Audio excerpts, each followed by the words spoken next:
Hi, this is Ron Wiley, Retirement Doc. I'd like to give you another tip in this series on how to survive retirement. And the tip is, don't reserve aisle seats. When I have a problem in my life, the first question I ask is how I can change my behavior so I no longer have that problem. I don't ask myself how I can change somebody else, because it's very difficult to change other people.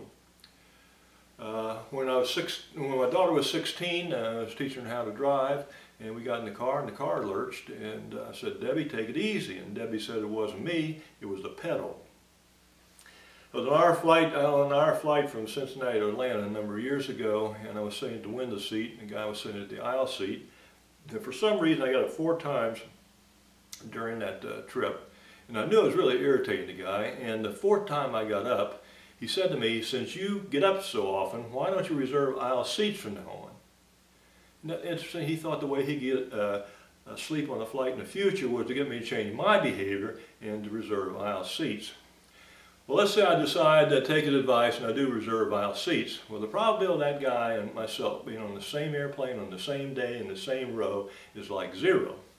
But with his approach, he's going to have to change everyone, because he never has any control who's going to sit in the window seat. If he'd ask himself, how can I change my behavior so I no longer have that problem, it'd been very easy. He could have said, well, I guess I'll reserve window seats from now on. Now, the reason I reserve window seats is I don't want some fool crawling all over me all day.